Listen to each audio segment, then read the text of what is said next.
I knew it was going to be one of those flights the moment I sat down. The exit row was the only reason I'd paid extra. Long legs, bad knees, and a 6-hour flight don't mix well unless you've got space to stretch. I settled in, buckled up, and finally relaxed as passengers continued boarding. That's when she appeared. Karen. Mid-50s, perfectly styled hair, oversized sunglasses still on indoors, and a rolling carry-on that looked heavier than it should be. She stopped in the aisle, stared at me, then at the seat beside me. "You're in my seat," she said flatly. I checked my boarding pass. "No, I'm in 21A. Exit row." She huffed. "Well, I need that seat. I have more space requirements." I blinked. "What?" "I need more room," she repeated, like it was the most reasonable thing in the world. "So you can move." I laughed a little, thinking she was joking. She wasn't. "I paid for this seat," I said calmly. "If you want an exit row, talk to the airline." Karen leaned in closer. "You don't look like you need the space as much as I do." That's when I realized this wasn't about comfort, it was about entitlement. A flight attendant was walking down the aisle doing final checks, so Karen snapped her fingers. "Excuse me. This man is sitting in my seat." The attendant checked both our boarding passes. "Ma'am, his seat assignment is correct." Karen's lips tightened.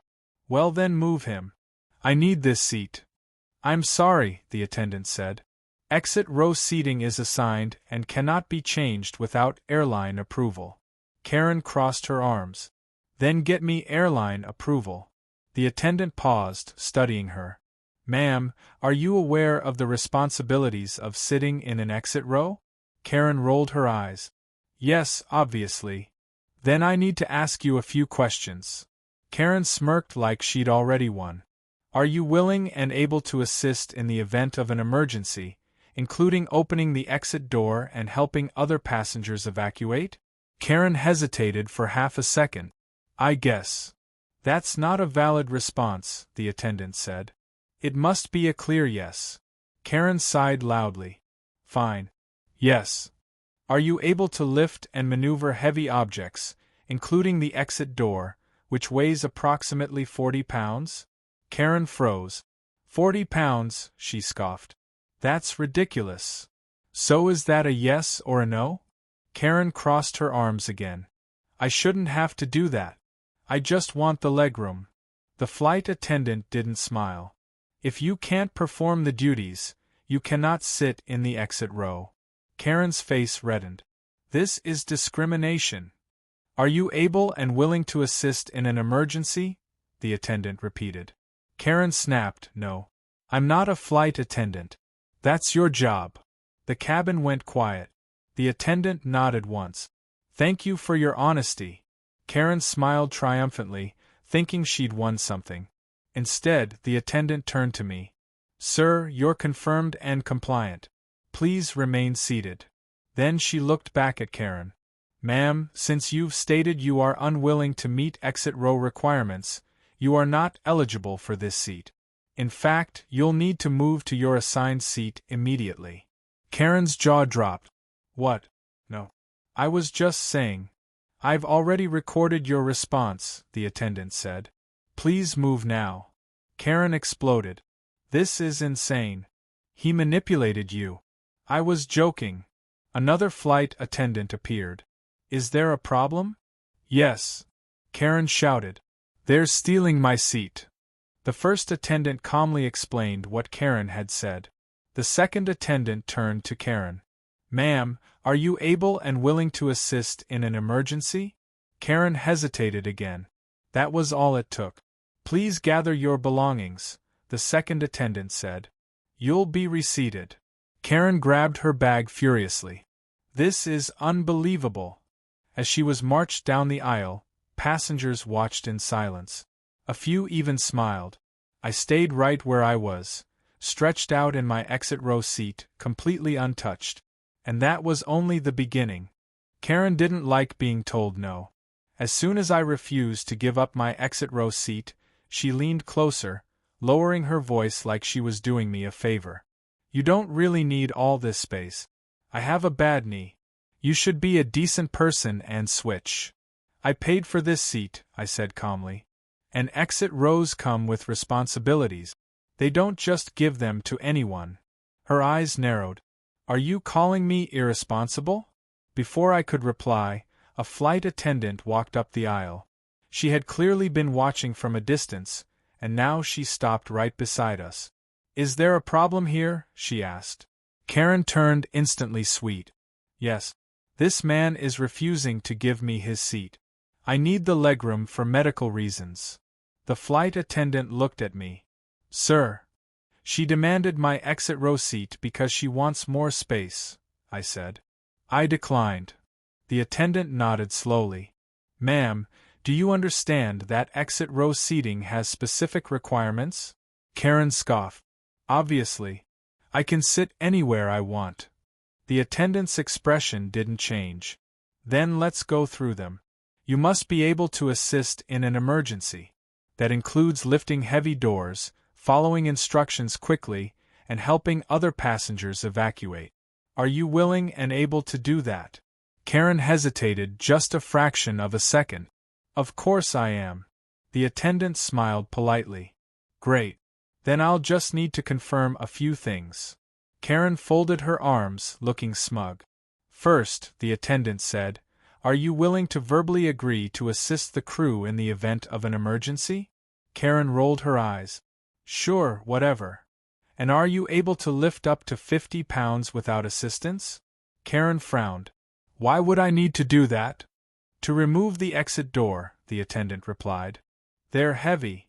Well, I don't lift weights, Karen said. But I could try. That's not the answer, the attendant said gently. You must be physically capable. Karen's voice rose. This is ridiculous. I just want the seat. And finally, the attendant continued, can you follow crew instructions immediately, even under stress?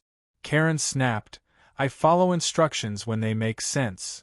The attendant paused. That was all she needed. I'm sorry, ma'am, she said. Based on your answers, you are not eligible for an exit row seat. Karen's face went red. You're kidding me. No, the attendant replied. And since you're not eligible, you cannot demand another passenger give up their exit row seat. Karen looked at me, furious. This is his fault. He made this happen. The attendant turned back to her. Actually, you did. You created a disturbance and failed the safety requirements. Karen stood up abruptly, knocking her bag against my leg. So what? You're just going to let him keep it? Yes, the attendant said. Karen laughed bitterly. Fine. Then move me somewhere else. I'm not sitting back there with those people. The attendant nodded. I can move you. But not to another exit row. Karen crossed her arms. I don't care. Just get me a better seat. The attendant tapped on her tablet for a moment. Then she looked up. There is one seat available, she said. But before we assign it, I need to ask you one more thing. Karen smirked. What now? Do you understand that arguing with crew members and disrupting passengers can result in removal from the aircraft? Karen scoffed. You wouldn't kick me off over a seat. The attendant didn't blink. Would you like to test that? The cabin had gone quiet. People nearby were pretending not to listen, but everyone was. Karen hesitated. I just want a fair seat. You were offered one, the attendant said. You refused. You demanded someone else's. And now you're arguing. Karen opened her mouth to protest. Ma'am, the attendant said, her tone now firm, this is your final chance. Either return to your assigned seat quietly, or you will be removed from this flight. For the first time, Karen looked unsure. She glanced around at all the watching passengers, then at me, sitting comfortably in my exit row seat. Her pride battled her common sense, and pride was winning. Karen stood there in the aisle, arms crossed, staring at the flight attendants like they were the ones being unreasonable. Around us, the quiet hum of the cabin felt heavier than before, every nearby passenger pretending not to watch while secretly hanging on every word. I'm not moving, Karen finally said. I didn't do anything wrong. The lead flight attendant didn't raise her voice. She didn't have to. "Ma'am, you failed to meet the safety requirements for the exit row, and you created a disturbance by demanding another passenger's seat. You now need to return to your assigned seat." Karen laughed sharply. "So he gets rewarded for being rude, and I get punished for speaking up?" I hadn't said anything rude. I hadn't raised my voice. I just said no. But in Karen's world, that was apparently a crime. "I'm giving you a choice," the attendant replied. "Go to your seat or this will escalate." Karen looked around the cabin, clearly expecting someone to support her. No one did. Most people stared at their phones or out the window, but I could feel the judgment in the air. She was alone. She leaned closer to the attendant. "You wouldn't dare kick me off this plane. I paid for this ticket." "That gives you a seat," the attendant said. "Not the right to disrupt a flight." Karen scoffed. "You're bluffing." The attendant turned slightly and spoke quietly into her intercom. A moment later, another crew member appeared near the front, watching closely. Now Karen looked nervous. "I'll go to my seat," she said quickly. "This is ridiculous, but I'll go." The attendant nodded. "Thank you. Please gather your belongings." Karen reached for her bag, but before she moved, she muttered loudly, "This is harassment."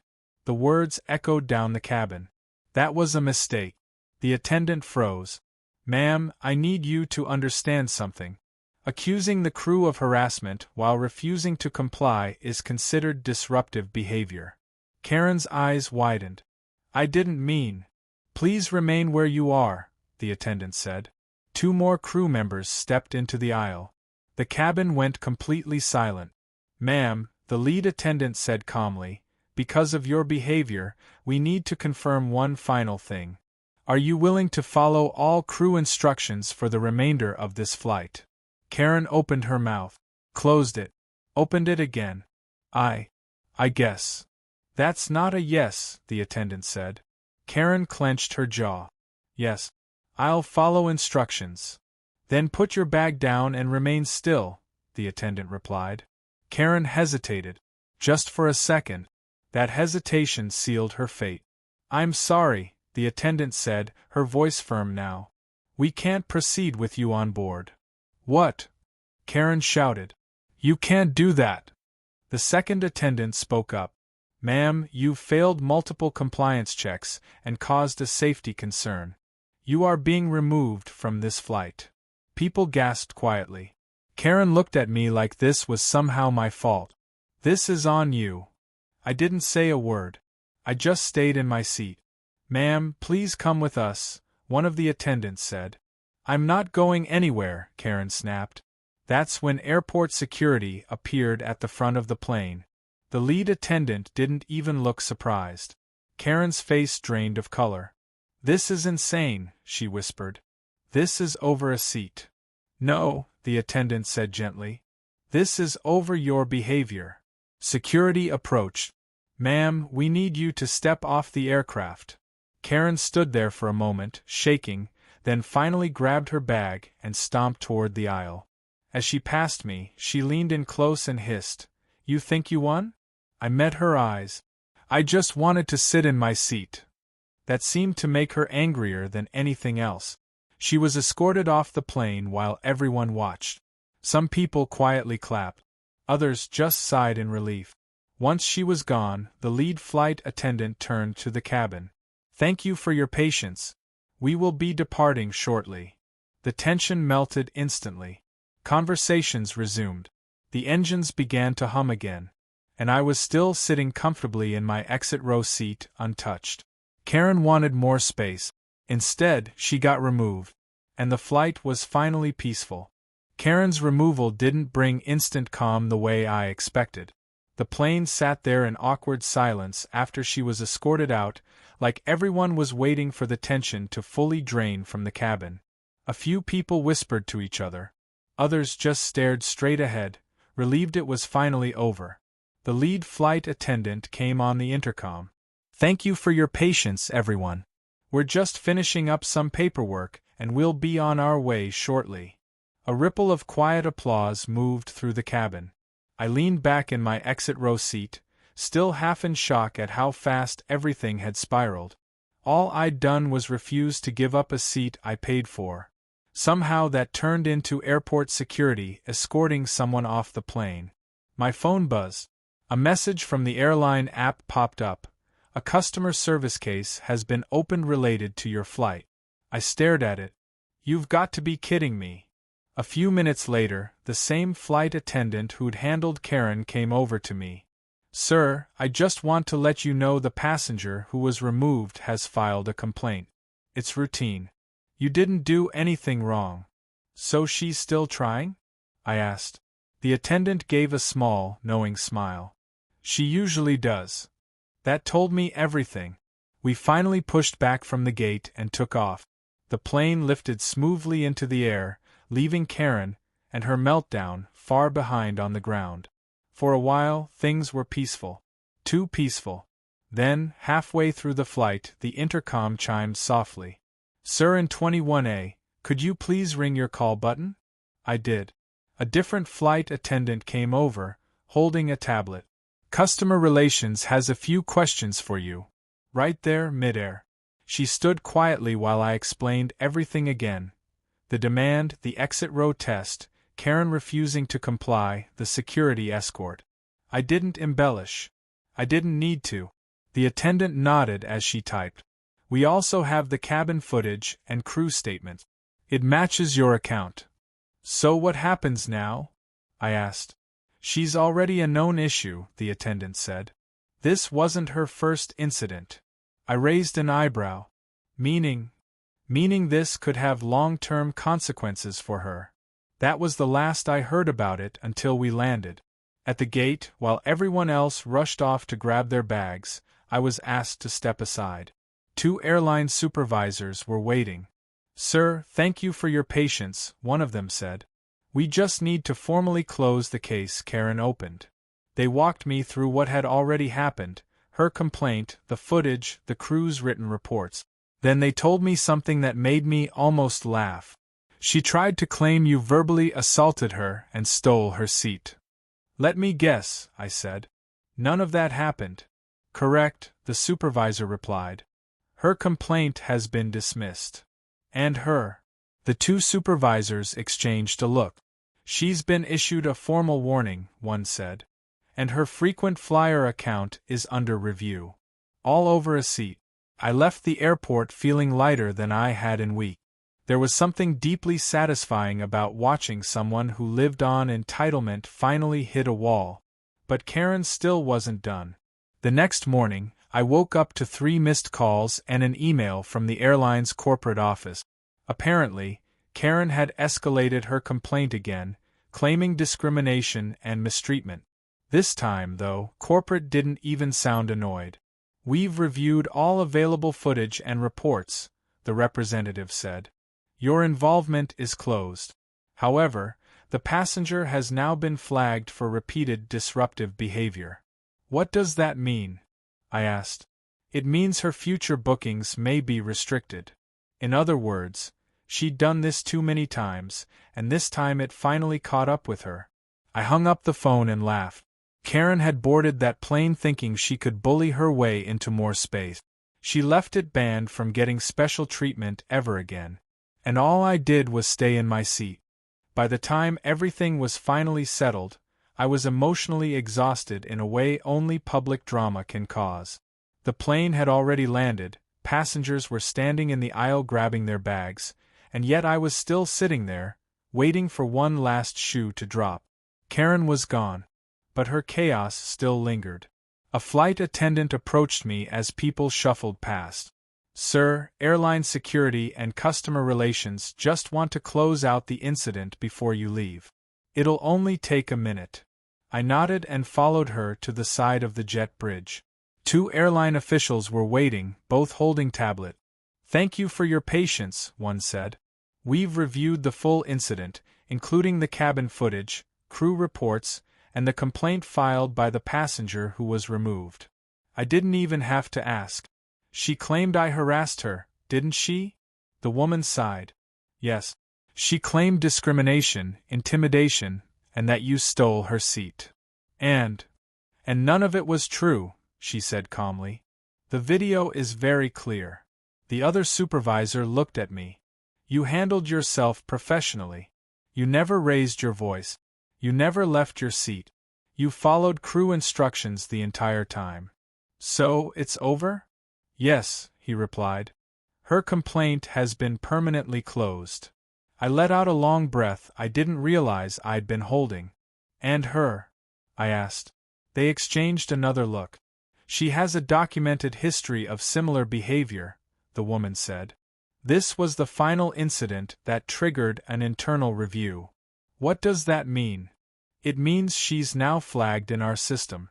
She won't be allowed to book exit row seats anymore, and any future bookings may require supervisor approval. In airline language, that was basically a black mark that follows you everywhere. All over a seat she never even paid for. I thanked them and finally walked out into the terminal. Travelers rushed past me, dragging suitcases, calling family, checking phones. Nobody else had any idea what had just happened on that flight, and that felt strangely satisfying. Later that night, after I got home, I received one final email from the airline. Thank you for your cooperation during the investigation. As a courtesy, we've added a travel credit to your account. I stared at it and laughed. Karen had boarded that plane thinking she could bully her way into more space. Instead, she lost her status, got flagged by the airline, and handed me free money. The next day, curiosity got the better of me. I Googled her name.